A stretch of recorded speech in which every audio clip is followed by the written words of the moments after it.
What is up, everybody? Happy hour. Welcome into this happy hour edition of the Pack a Day podcast. I'm your host, Andy Herman. Of course, you can follow me on Twitter at Andy Herman NFL. You guys know the drill by now. I've got probably about 45 minutes today. Just to kind of go through everything. Obviously, it's draft season, tons of questions. I'm sure you guys have. Really fun time of year. So excited that the draft is only about a little over a week and a half away. I know a lot of people are like dying for it to be here already. I still enjoy the process so much that it can take its time still. But like I said, really fun time of year. Per usual, any super chats will go to the top of the list. We'll try to get to as many member chats as I can, and we'll try to get to as many chats as I possibly can over the course of our 45 minutes or so here today. But thanks for tuning in. Always appreciate it. And yeah, let's jump right into it. So Kevin, not to be that guy here, but I literally just ended up recording basically this video for tomorrow. Defensive lineman, basically. So today was corners, going over some of the top corners in this draft. And would Green Bay take any of the corners? Would they be interested in moving up for any of the corners? Tomorrow is going to be defensive lineman. And specifically, we talked quite a bit about Byron Murphy and whether or not he'd be a perfect fit for Green Bay and if Green Bay would be interested in potentially moving up for him. Talked a little of Johnny Newton, talked a little bit of Chris Jenkins, maybe some guys that they might have a little bit of interest in round two, and even one guy later in the draft that they brought in for a top 30 visit. So that episode will be up today for members and tomorrow morning at 5 a.m. So keep an eye out for that for defensive line video tomorrow. Ron, gotta love Domovsky throwing offensive line bombs in the Packers sphere at like noon on a Friday. I know it was on Wildy and Tausch, so I know they technically put it out there, but this is not necessarily anything that's super new. Meaning that Goody has specifically gone on the record in press conferences in the past of saying when they took Zach Tom that they sort of expected him to be a center, that's how he evaluated him, was as a center. So this isn't anything that's super new. It's new in the fact that there's at least maybe still some of those discussions within the organization as to where he should play. We also know, and we've talked about on a variety of different occasions, that Green Bay has versatility here. Elton Jenkins has versatility to move. Zach Tom has versatility to move. And if you draft specific players and you think that you have a new great right tackle and you can move Zach Tom inside and they think he can be that caliber of a center, I think you guys mostly know how I feel about Josh Myers. And despite as many people that want to say that he's playing the best football of his career, I don't know, maybe, but it's not like he's had that great of a career, if we're being honest. So, yeah, if they want to go in a different direction there, totally open to that. I do think, though, you want to be super careful and cautious with this. And what I mean by that is right tackles, good right tackles don't grow on trees. And number two, or B, I guess, is that more specifically, Zach Tom has really come into his own and found his footing and has started to master his craft at right tackle. And it's fine if you think that he could be better at guard or center. And maybe you're right. But you've already started the process of him really becoming a great right tackle in the league. And he's already a great right tackle in the league, in my opinion. Top 10 easy. And I think he has the ability to get up even further. So if you have that, I don't know how much you want to mess with it. And if he is mastering his craft there and feels very settled and confident with where he's playing, do you really want to move him anywhere else? Like that to me would be my question. And I think you just want to be super cautious with it. So do I think Zach Tom could be a really good guard? Yeah. Do I think he could be a really good center? Yeah. Would I move him off a right tackle unless I had a really amazing reason to do so? No. I also saw is this a smoke screen? Is Green Bay trying? No. Nobody's talking to Domovsky at the Indianapolis Combine, hoping that some team's that he'll put out a report that some team will read it so that they think Green Bay is going to take a right tackle. It's not that complicated. I'm sure there are those in the organization that feel like Zach Tom would be best at center. Again, we've heard that before. I don't think that necessarily changes anything right now. I don't think that necessarily means that Josh Myers won't be the center. I wholeheartedly believe that they're going to go out and they're going to add multiple bodies to that offensive line room via the draft and maybe one more veteran free agent along the way. And that this offensive line in a month from now will look, or I guess 2 weeks from now, will look extremely different than what it does right now. And I think if that ultimately means that you have to move an Elton Jenkins or a Zach Tom based on the makeup of the offensive line, then you cross that bridge when it comes to it. But in the meantime, go get talent. And it's great that they feel he can be really good at center too. In the meantime, keep kicking ass at right tackle and don't move him unless you probably absolutely have to. All right. Lee, what are we thinking the odds are if Caleb is coming into the NFL and turning into a turnover machine? Josh Allen 2.0, I say pretty high. Lee, for anyone that's listened to me at all, I think the world of Caleb Williams. I think he's going to be a tremendous quarterback. I think he is going to be a really great quarterback from day one. Now, the good news here is that Chicago has a rich history of ruining quarterbacks. Now, from a Packers standpoint, that's good. From an NFL standpoint, that sucks if that would happen. From an NFL standpoint, as an NFL fan, as a Caleb Williams fan, somebody who I think can be a phenomenal future ambassador of this league and face of this league, you don't necessarily want to see him fail. But as a Packer fan, you don't want to see somebody in Chicago succeed either. So there's sort of that balancing act. But I think he's tremendous. I think the concerns on him are completely overblown. He is quarterback 1A easily in this draft for me, as much as I love Drake May as well. But I think he's going to come in. I think they've actually done, and I hate saying this as well, I think they've done a really good job of putting, Keenan Allen and DJ Moore there on the outside. It wouldn't shock me if at pick 9, they got somebody like a Roma Dunze or one of those wide receivers that could still potentially be there at that point. Gerald Everett, Cole Kmet at tight end. Their offensive line continues to get better. They go get DeAndre Swift at running back. It gives me no pleasure in saying this. It gives me no pleasure in saying that they've put some weapons around him for him to be successful.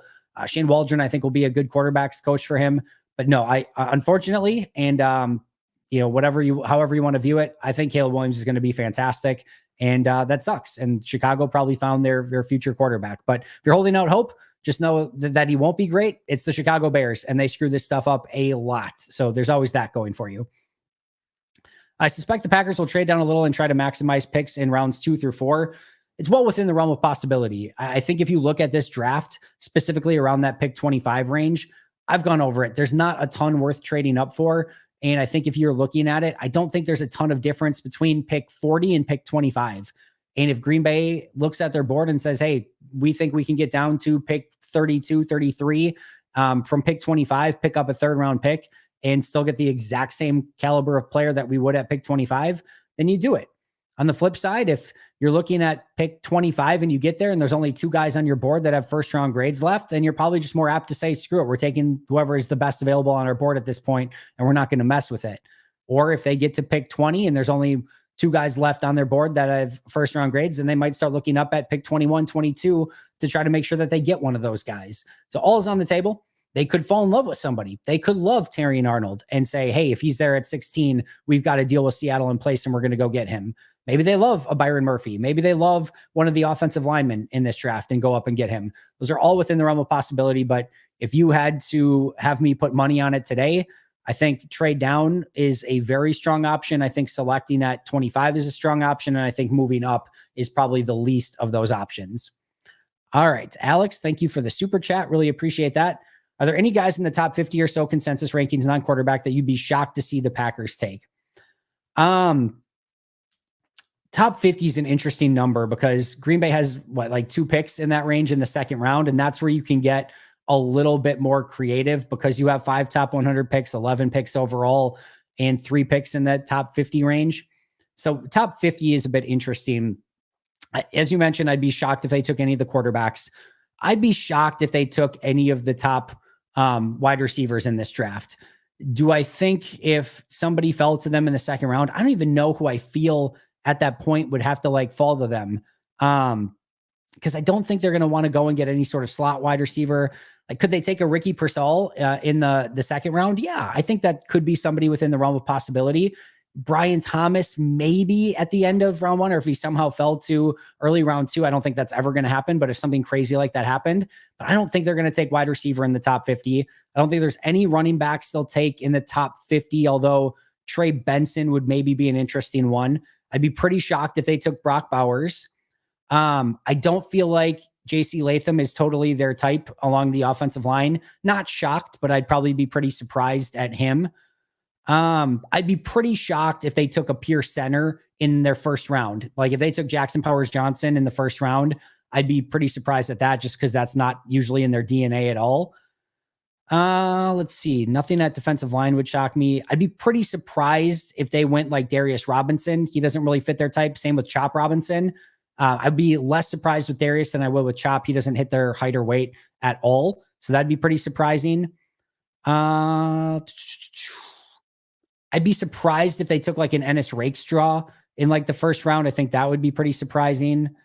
Yeah, that would probably be about it. Nothing else really sort of shocks me all that much in the top 50. And I mentioned this the other day, but this is probably the draft where I felt most on brand with like the top 50. Like I feel pretty much with the consensus with a lot of different players. So I think Green Bay is going to like the players that they usually like. I think most people have the top 50 pretty much in the right-ish area. I have disagreements on a few players, but I don't think any would be massively shocking again outside of quarterback and maybe a couple of those guys that I just mentioned. All right. Will days 1 and 2 of the Badger State event be streamed on YouTube or just in person? So let me just clarify this, Showtime. No Badger State event on day 1, only Badger State event on day 2. So I personally have a couple different things going on. Thursday, I will be live streaming an event from right here in this office, and I'll be live streaming the draft on day 1 and watching the draft along with you guys. It'll be a draft watch along, and we'll discuss everything and break it down. That will be me on day 1. On day 2 of the draft, prior to the draft starting for about an hour, hour and a half, I'm going to be over at Badger State doing a happy hour. That will end a half hour prior to the draft so I can get back and come here, and I will do another live stream from home here in my office, and we'll do another live draft. That will be hosted with Maggie Loney, special guest Jacob Morley, special guest Andrew Merteg, and special guest Brennan Rupp, again, along with my co-host for the night, Maggie Loney. So that will be Friday night. In the meantime, if you want to go to Badger State in person, Ross Uglum will be there in person at Badger State.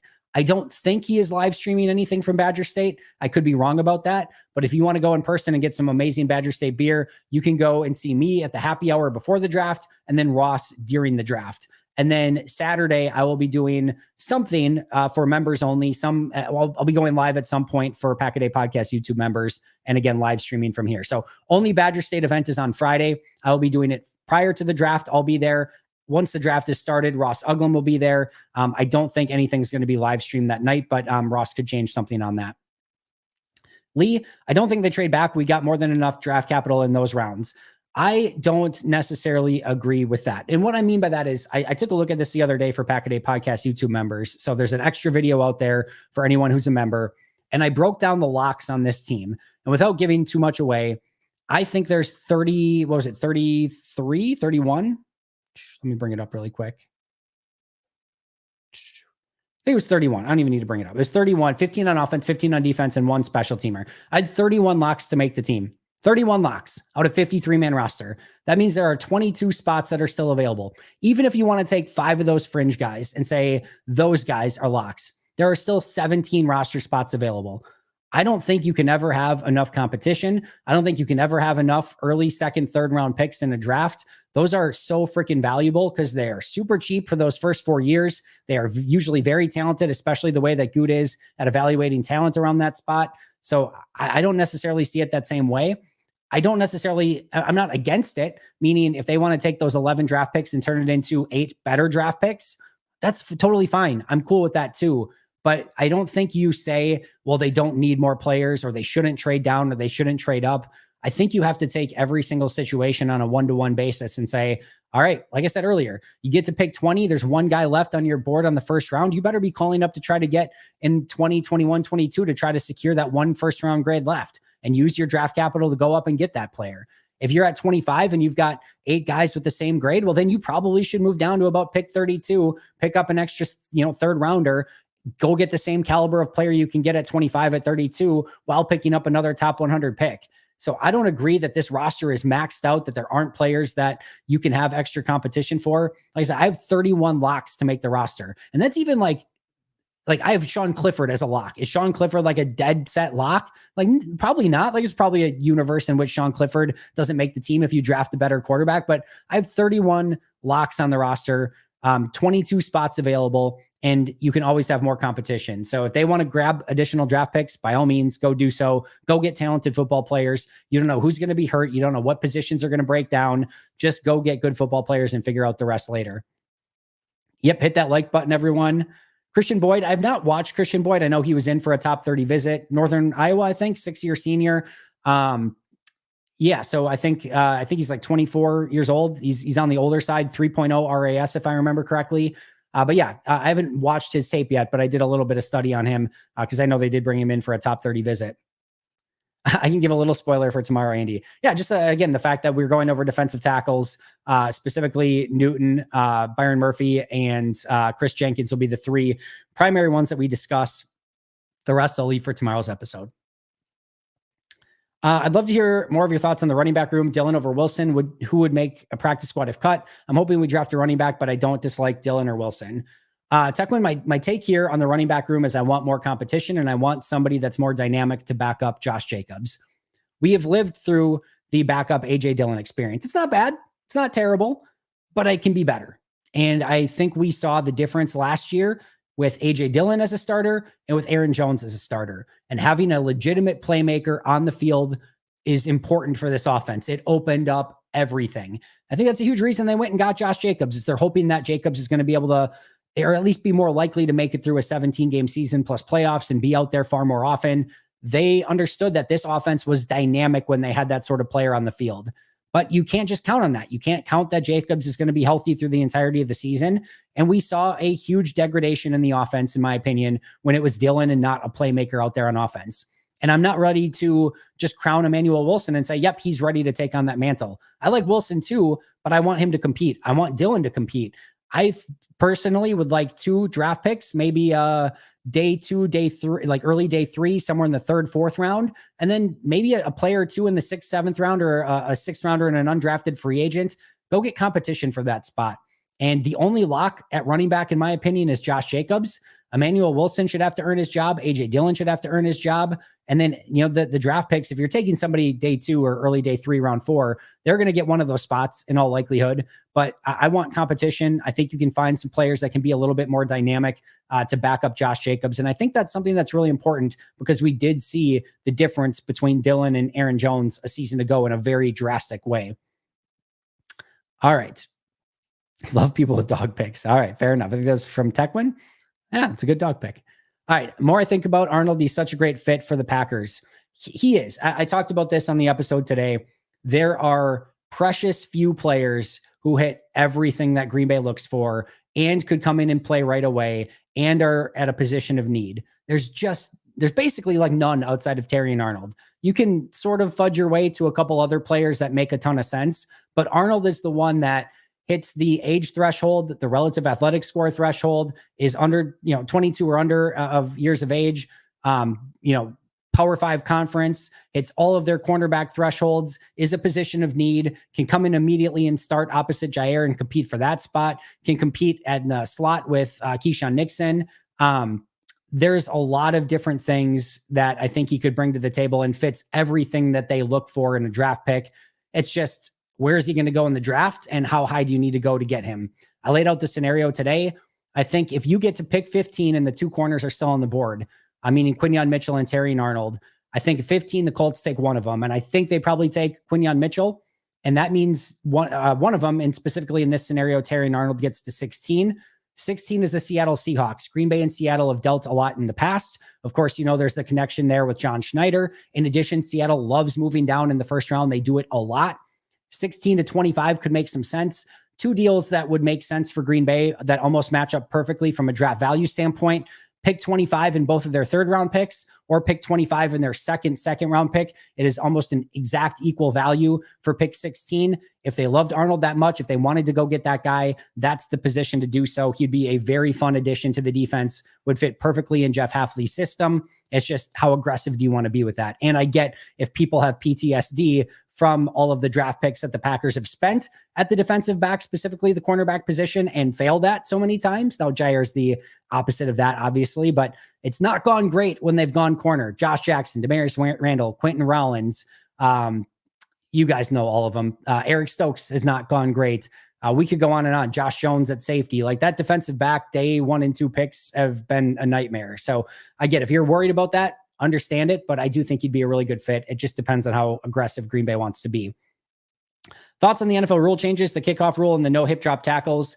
I'm intrigued at the no hip drop tackles one. If they can find a way to make it so that they can get it out of the game without it disrupting too much, I think it has the potential to be a positive. I just don't have any faith in the NFL actually being able to do it the right way. So I'm worried and concerned and nervous that they're just going to screw it up somehow. The kickoff rule, I'm all for. Give me more kick returns. That could be more exciting and dynamic rather than just kicking the ball out of the end zone every single time. So yeah, I'm in favor of at least the kickoff rule, and hip drop tackle I have some trepidation with, just based on the fact that the NFL changing these things usually doesn't go well on the fly. Who is the player that we will say, wow, he went early this year? Oh, that's a great question. Let's take a look here. I do think the defensive tackles, if you start looking at like Byron Murphy and Jerzon Newton, I just don't think there's a lot of really good defensive linemen in this draft. And I think if some team falls in love with one of them and wants to take them early, I think those guys could go earlier just because it's not a strong draft at that point. It wouldn't shock me if Edgerrin Cooper ended up in the first round. That would not shock me. It would not shock me if 6 quarterbacks ended up in the first round, meaning that Michael Penix and Bo Nix found a way into the first round. That would not shock me. Some of the wide receivers, like specifically Ricky Purcell, I don't think he's going to go first round, but I freaking love him. He's really fun. That would not shock me. Lad McConkey is another one who I think is really freaking fun. Kingsley Suamatea, I would not be shocked if some team fell in love with him. He is so freaking raw, and you better have a plan in place for developing him. But that's one of those players that some offensive line coach looks at him and just falls in love with, and he ends up going like pick 21, and everyone's just like, what the hell just happened? But that's a player that you look at his potential upside and you look at him as a player. Like I said, some offensive line coach somewhere is being like, he's like the best tackle in the draft, and somebody's going to fall in love with him probably. Marshawn Nealand, I think he's like a mid to late round 2 guy. Would not shock me if he got late round 1, early round 2 consideration. I think there's a few people that you could put in that range, but those are some of the players off the top of my head. All right. By any chance, do we have any existing video or set of notes on all the running backs that fit Green Bay's criteria regarding running back? No, I don't have an existing video on that, but check out the Green Bay draft guide. They have all of that broken down in perfect detail for you. They do a tremendous job. It's under $10. It's well worth your money. It is a invaluable resource. So go get the Green Bay draft guide, and they will break it all down for you and have all the players that are perfect fits at running back for Green Bay and every position. I don't know why, but it's so funny for me to envision the Packers front office undoubtedly running endless mock draft scenarios and draft prep, having fun with them behind the scenes. Yeah, for sure. Like, listen, this is like, for us that love the draft, it's our like Christmas. Like, it's so freaking fun. For them, it's the same thing. Like, they are loving it's a grind. It is a battle. It is, and it's really tough as you go through the draft and spend all like years studying these guys and meeting these guys and talking to them and breaking down everything. And you have like 400 intense or more intense player evaluations on all these guys, and you're going to maybe get 11 of the 400. So you're going to have to say goodbye to 389 plus of the guys that you've spent a ton of time scouting and looking at and everything else. So that goes into it too. But trust me, those guys are having fun going through the process and figuring out how the draft could flow and what players they could select, how they'd have to move up, how they'd have to move back, and all those different scenarios. So it is, I'm sure, very fun for them as well. The more I watch Colston's tape, I think he would fit well at the Mike linebacker and Hafley's defense. Don't disagree with you, but remember what Brian Gutekunst said. He's not looking for a Mike. He's not looking for a Sam. He's not looking for a Will. He is looking for linebackers who can do a bit of everything, similar to the way they evaluated Quay Walker. He basically said, and I'm paraphrasing here, you go and get one of those guys that have a specialty, you end up with them having to start and play every down because of injuries. And now if they're just a primary run defending linebacker and you have to play them every down and they're not good against the pass, you've got problems. And if you've got a primary pass defending linebacker and he can't stop the run, and now you've got to play him full time because of injuries, you've got a problem. So right out of Goody's mouth, he's looking for, I would say, somebody that's a lot more similar to Quay and that can do a lot of the same things and that can, be a sort of jack of all trades, rather than just a master run defender or a master pass defender or anything like that. He wants something similar. So Edgerrin Cooper, to me, is the guy that still screams off the page of exactly the type of player that they like at the position. So I don't disagree with you that the tag team partner, if you will, of Colston and Quay is probably more intriguing to me than Edgerrin Cooper and Quay. If you told me right now that they picked one of them, I think they would probably go the Edgerrin Cooper route. Can Myers play guard? The Packers lost him as a center. Packers lost him as a center guard on their roster. Oh, so meaning he's just a center on the roster now? He hasn't played guard. I have thrown out there in the past that I wondered specifically earlier in his career, of like, was he just thinking too much and having to do too much of the checks at the line of scrimmage and just like snap the ball and then get his eyes up, that maybe if he could just play a guard, like maybe all of that would quiet down and somebody else could take on more of the mental responsibility and he could just kind of go and play football? Because you watch him play or you just watch him as a player. His movement skills are great. His size is great. His strength is good. Like, he checks all the boxes for what you want as a player. I know when he was drafted in the second round, everyone and their mom loved Creed Humphrey Moore. I loved Creed Humphrey Moore. You loved Creed Humphrey Moore. Everyone except the Packers loved Creed Humphrey Moore. But I thought very highly of Josh Myers coming out of college. Ohio State, it's not like he came from some small school. Big time program, played a ton of important snaps at center. And the size and the athleticism you love, you can see exactly what they were thinking. It just hasn't worked at center, and he hasn't had like the consistency that you're hoping for. There are times, and I say this all the time with Myers, and Runyon was like this a little bit as well, but specifically with Myers, I could put a 10 play cut up of every game together of 10 plays of Josh Myers, and you'd be like, oh, that looks like a Pro Bowl caliber center. Like, he looks awesome. I could put another 10 plays together in pretty much every single game that would make you wonder, is this guy supposed to be in the NFL? Like, is he an NFL player? Like, that's the sort of inconsistency that you see with Myers on a game-to-game basis. So maybe if you move him to guard, a little less thinking, hopefully a little bit more consistency. I don't hate it. I think he would probably be if he doesn't start, for example, I think he'd be that swing player on the interior. But to me, it's probably worth a shot before if you do find a center to start at that spot, to just kind of give him an opportunity to compete with Sean Ryan. Maybe he beats him out. Maybe he's better than Sean Ryan. Maybe that's his long-term spot. Who knows? But I think it would at least be worth a try. All right, Slim Lewis, am I wrong that offensive line should be the highest priority in the first few rounds? Got to protect Love and make holes for Jacobs. Slim, I am right there with you. Offensive line is 1A for me. Now, I will say this. I don't think that specifically, I don't think that necessarily means just because it's the biggest priority that you have to make it the priority with pick 25 or with your first pick. I don't think that's necessarily the case. But I do think that for me, offensive line is the biggest need and the biggest priority. There is the great side of things that if you do have to go into the season, like they ended the year on a really impressive offensive stretch with Rasheed Walker at left tackle, Elton Jenkins at left guard, Josh Myers at center, Sean Ryan splitting time with Runyon at right guard. Now Sean Ryan would just be there, and Zach Tom at right tackle. That was their line when they were putting up tons of points against Dallas and making that run towards the end of the year when their offense looked really good. They still have that line intact other than giving half of that game from Runyon to Sean Ryan. They have a starting offensive line that's still better than a lot of teams in the NFL. But the depth is a major issue. I still think you want a lot more competition for Josh Myers and Sean Ryan, maybe even Rasheed Walker.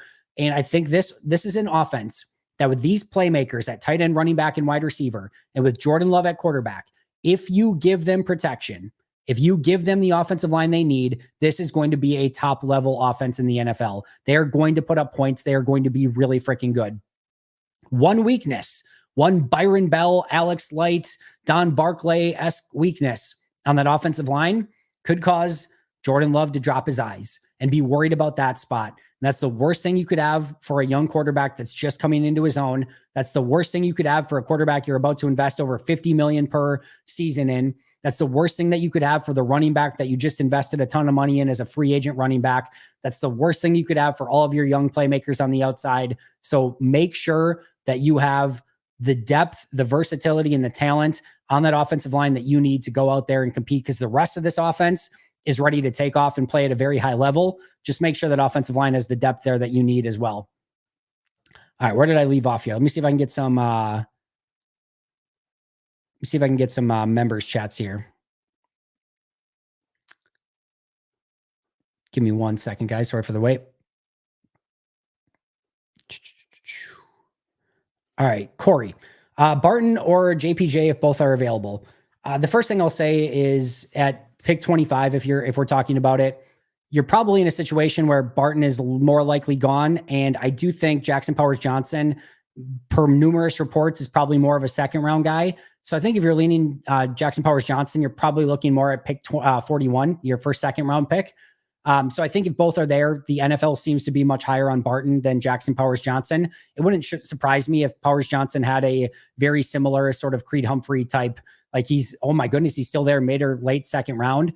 Sometimes that's just how they view centers for whatever reason. I think Barton's versatility is going to make him a lot more attractive to a variety of teams. And again, teams just like to be or seem to be a little bit higher on Graham Barton at this point. So as far as like, I think they're both going to be really good players, but I do think probably the versatility of Barton sets him apart a little bit. So pick 25, it's much more likely to be Barton than it would be Jackson Powers Johnson at that point. Is the window closing on Luke Tenuta and Caleb Jones? It's a good question, Wade. And what I would say here is that it's now's the time. It's now or never. Like, this is their off season. And Tenuta had the end of 2022, and then they basically, had the complete injury season in 2023. And now he's going to come in 2024 in his third season, and he's going to have to show that he can come in and play, and if needed, and be a depth piece on this team if he wants to stay on the roster. Caleb Jones, basically same thing without the injury. They have redshirted him for 2 seasons. And this goes one of 2 ways for Caleb Jones. It goes the Josh Nijman way, where they redshirted him for 2 seasons. By year 3, he was ready to be a backup swing tackle and play in a pinch and be a starter when needed. Not a great starter, but a starter when needed and play some snaps as needed. If Caleb Jones gives him that, he'll be on the roster and potentially even be a top swing tackle for the team. Or it could go the Alex Light route, where they redshirted him for, I think, a season and a half, 2 seasons. And then he got in. He was not ready to play. He was not ready to hang. And they eventually just released him. So that's the sort of swing that it could take with either of those players. If you're more on the Josh Nijman side of things, you could be one of the first players up off the bench if there's an injury and could legitimately get playing time. If you go the opposite direction and it's year 3 now and you're not ready to compete and play, it's probably just time to go in a different direction. So I don't think the window is closed, but it's now or never with this training camp and preseason for both of those players. All right. I think we got a couple other super chats here.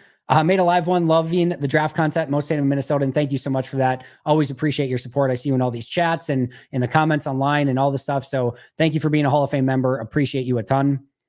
And Tyler, what part of Love's game are you hoping to see improve the most from year 1 to year 2? For me, I think it's his footwork getting more consistent. I think there's 2 things. And footwork's a part of this, Tyler, but I want to see those layups hit with the level of consistency of a great quarterback.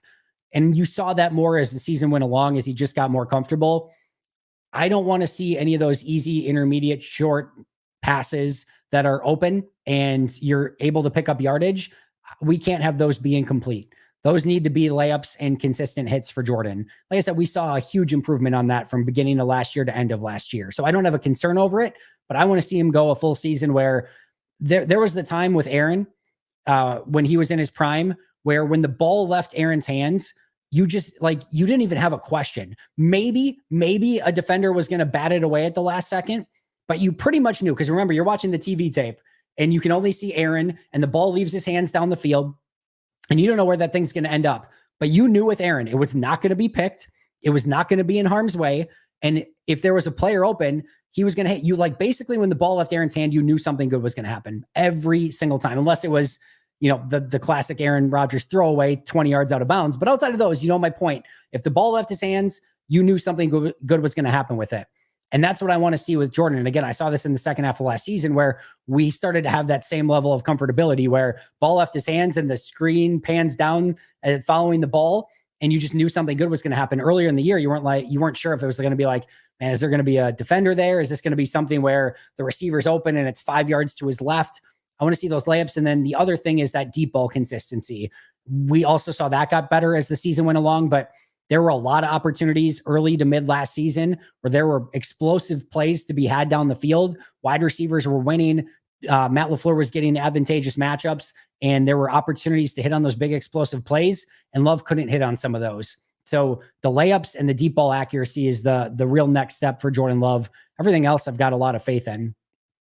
All right. Jacob, what are your thoughts on the role vacated by DeGuara? Ditch the idea, draft any current players on the roster who might pick up the mantle. Great question, Jacob. If they want to do something, I think the first thing we need to note here is that this is a pretty minimal role. We're talking 8 to 10 snaps a game at most, and they're 8 to 10 pretty thankless snaps that you're not even watching the player. It's not like DeGuara is a playmaker. He's maybe doing it's not even like a lead block. It's like a cut block on the opposite side here or there. This is not a major role within the offense. You do have Henry Pearson on the roster if you want an actual fullback who would be a better fullback than anything DeGuara did in his entire career. Doesn't maybe have that same move versatility, but DeGuara didn't do anything with that anyway. So you're fine there if you just want to use the 8 to 10 snaps as a fullback with Pearson and use him a little bit as an H-back. But I think the smarter way to go here is just take those snaps and give them to Ben Sims and Tucker Kraft. Are either of them made out to be perfect, ideal fullbacks or H-backs? Maybe not, but I have so much more faith in those two in doing what Josiah DeGuara was asked to do than what Josiah DeGuara did at the position. So just give those snaps to Kraft and Sims. Things will be fine. Get Musgrave, Kraft, and Sims on the field, and you don't have to worry about it. You don't need to use a roster spot on Henry Pearson for the 8 snaps you're going to use him on offense. Just give those snaps to the tight ends, and you'll be totally fine, in my opinion. All right, let's try to get to some more members chats here. Hey, that's me. I'm a cheesehead. From New York Cheesehead. All right, got that one. All right, Tech Win. I like that you've laid out a solid explanation for Seattle being a trade partner for a trade up. If it was a trade down, who is the candidate at the bottom of the first? I think the biggest thing here would be if you're looking at one of those teams that would maybe be interested in getting up and getting a quarterback at the end of round 1. Let me see the full order here really quick.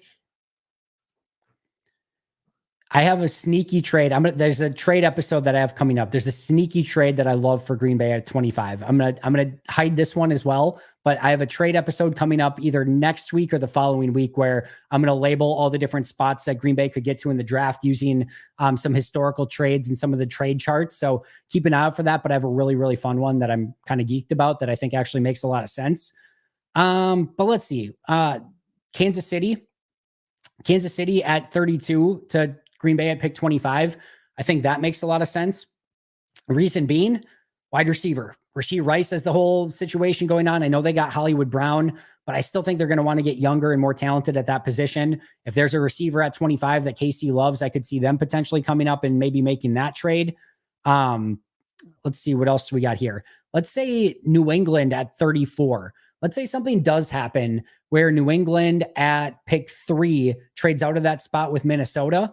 And I guess it's a little bit tougher because then if New England gets picked 23 from Minnesota, probably in that deal, so they probably don't need to move up from 34. But let's say they use the 11 and 23 on players and they still want to get up and maybe get a Michael Penix or a Bo Nix. Maybe there's something there with New England. Yeah, those are some of the ones that kind of are potential ones at the moment. But I think somebody maybe more towards the bottom of that first round. Baltimore, we know if there's a player that's falling that's really high on the draft board, they could potentially go and get them at pick 30. But KC at pick 32 screams out a little bit as maybe a team that could move up with Green Bay to pick 25. All right, we got a couple more super chats, I think. All right, just want to make sure I'm not missing any here. All right, yep. Christopher, Ladd McConkey at 41, any chance? I love Ladd McConkey. I absolutely love Ladd McConkey. I don't think they would go Ladd McConkey at pick 41. I don't, simply because where does Ladd McConkey win? In the slot. Where does Jaden Reed win? In the slot. I do think there starts to become a point where you have a little bit of overkill. Plus, they like using Watson in the slot sometimes. They like using Wicks in the slot sometimes. You're just running out of slot snaps. And could Reed play a little on the outside? Yes. Could McConkey play a little bit on the outside? Yes. But now you're like, Melton could also play in the slot. Like, you have 5 guys, in my opinion, that need playing time right now. And that's Dobbs, Watson, Reed, Wicks, and even Bo Melton. And that's not even including Malik Heath at number 6, or guys like Crantu Bose, who you picked in the 7th round, or, Samori Toure, who has been on the active roster the past 2 seasons. You've got theoretically 8 guys who are 53-man roster capable on the team right now. And if you take a wide receiver at pick 41, you're going to have to probably release. You're already going to have to release probably 2 of those guys. You're now going to maybe have to release another or keep 7 or 8 wide receivers, which is not the end of the world. You can find ways to do that. But specifically with the amount of just snaps that are already there at wide receiver, it's already going to be really limited to slice those snaps up between the guys they already have on the team. Adding a guy specifically in the slot, as much as I love him, as much as I think he'd be a really fun fit in any offense in the NFL, I just think there's better ways to use that pick 41, and there will be players that have a similar grade that they can find there rather than going with McConkey at 41. So love the player, love the player. It's a first round grade for me. And if he's there at 41, I can understand the temptation to want to take him because he's that freaking good. And you always want good players. I say that all the time, but that would just be such a tough sell based on where the receiver position is right now. Wade, you are the best. Hopefully whoever got those 5 Pack a Day podcast memberships will enjoy the hell out of those. But really appreciate you doing that. That is amazing. Ski, if you could have been in the draft room for any non-Rodgers or Love draft, what would you pick? And hope you're feeling better and can have a beer for the draft laughing out loud. I have not had a beer yet. I have my brisk iced tea, which is getting me along. No real soda yet. I have had a couple here and there, but the recovery is going great for those wondering, and appreciate you thinking of that, Ski. But which draft would I want to attend? Non-Rodgers, non-Jordan Love? My answer is all of them. Like, I would give anything. Like, I would sign a waiver that said, I will never talk about this to anyone. And if I do, I will lose my credential, Pack a Day, all of it. I would sign away all of it. I would lose all the opportunity to do all the live streams if I could sit in the draft room for the Packers, I would do it. Like, that would be my dream scenario. I would love to be there. As far as like which one would be above any other one, man, I don't know. Last year's probably would have been pretty fun. Just checking really quick. I'm trying to make this quick, but I might have said either like 2019 because they had the 2 first-round picks, or 2022 when they had the 2 first-round picks. Those probably would have been more fun just because you have a little bit more capital to play with. This would be fun with 5 picks in the top 100. Last would have been fun with the first and then the early second round picks at 42 and 50 and a 13th overall. But just one of those where you have a lot of fun early draft capital probably would be my answer. Good question, though. All right, see if we can get some more member chats here. I got to go probably in about 5 minutes here, guys. Pack a Day get together in Brazil. I am leaning as of right now towards not going to Brazil. I would love to go. It's really, really tough. So it's really, really tough for a variety of reasons. One, I'm not working for a company where I get my expenses paid. Yes, I can write off some of it, of course, but those tickets are expensive to Brazil. And then the other thing too is it's really difficult for me if you think about doing a daily episode every single day. If I do something like that where I travel to Brazil, I probably go down on Tuesday, or like I probably start leaving on Tuesday or Wednesday. I probably don't get back until, Saturday, or probably get Sunday where I can do stuff. So I've got to do a bunch of episodes in advance. Then if I'm starting to do my grading to pack stuff after that, all starts getting delayed. It just ends up being like this almost like nightmare situation. And I know I can do some of the episodes in Brazil, but if I don't get the right internet connection, or if like a lot can go wrong. And I obviously have a great team to back me up with that stuff, but it actually ends up being very unlucrative for me to do stuff like that, because the episodes that I'm not doing live and things like that actually do worse. And so yeah, and I have to pay to go all the way down there. So the ROI on it is absolutely brutal. So as much as I would love to go, probably leaning towards not going at this point in time. All right, Tyler, a guy at work, Bears fans, told me he likes their wide receiver room more than the Packers today. I laughed and had to walk away. Their fans are delusional. As of today, I would agree. I will take the Packers. And the thing that you love about the Packers is they're not paying anything for that room. They have amazing wide receivers. They're young, they're talented, and they're super cheap. I will say this. If they get Neighbors, Harrison, or Odunze at pick 9, then we can have a conversation. Then we can have a very legit conversation, because that wide receiver room in Chicago, and I love all 3 of those wide receivers. I think they're unbelievable, talented wide receivers. But then you've got DJ Moore. Let's just say it's Odunze, who would be the most likely one, I think. Keenan Allen, DJ Moore, and Odunze is a ridiculous 3 wide receivers. I like Tyler Scott as a number 4. Then it gets a little bit less. Velus Jones hasn't done anything. Colin Johnson's not done anything. Dante Pettis is a, journeyman player. So Green Bay still has better depth. But if you want to talk Keenan Allen, Odunze, and DJ Moore, that is a hell of a wide receiver core. So give me Green Bay's easily right now. But come draft time, if they take one of those guys, pick 9, then Chicago can have that conversation a little bit more. All right, Ian, we might have to end after this one. Do you see Green Bay picking Luke McCaffrey around the 5th? He just seems like a Packer. Listen, McCaffrey could be like day 3 of the draft is all bets are off on positions. Go find good players and worry about the rest later. So yeah, like Luke McCaffrey, if they like Luke McCaffrey on day 3, or another wide receiver, maybe somebody on the outside that can have a little bit of deep ball insurance in case Christian Watson gets hurt. Yeah, if you find somebody like that on day 3, or you're just, listen, it's a really deep wide receiver draft. It is wide receiver and offensive line are going to dominate this overall draft. So yeah, I think that if they like one of those guys like a McCaffrey or one of the outside wide receivers, they could easily go in that direction. But day 3 is going to be about best player available, finding good players, and screwing position, quite honestly. I think we had one more super chat come in. Oh no, we had that was the Bears one. So I guess not. All right. Yeah, Keenan usually does miss half the season, but so does Christian Watson. So we can have that discussion too, Lee. All right, friends. This is super amazing. Appreciate all the super chats. 250 people on a Friday afternoon here for a happy hour. Appreciate you guys a ton. Just a really quick recap. Next week, we'll have the members only Q&A per usual. We will not have happy hour next week because I will be doing the Timber Rattlers event next Friday. So no happy hour next week. The following week, there will be live Q&As on both Thursday and Friday for draft day Q&As. There will be during the day. I'll do a members Q&A earlier in the week. Thursday night will be live draft show. Friday night will be live draft show. Saturday will be live draft show for members. And then there will also be a just literal shit ton of content that will be coming your way after each of the draft picks and things like that. So look forward to it. Make sure to subscribe, hit that like button, check out the Pack a Day Podcast YouTube memberships. Did we get one more in here? I think most state of Minnesota in. More likely scenario, trade up for cornerback or draft interior offensive lineman in the first. I'll say take an interior offensive lineman only with the caveat that it's Graham Barton and that they feel like he could have offensive tackle versatility as well. So if Barton's there and they feel like he could play tackle, guard, or center, I will say that. But otherwise, I would say trade up for a corner. That would be my answer there. All right, guys, appreciate you a ton. I will talk to you all very, very soon. Episode tomorrow is going to be defensive tackles. Enjoy the hell out of your weekend. But until next time, and as always, go Pack Go.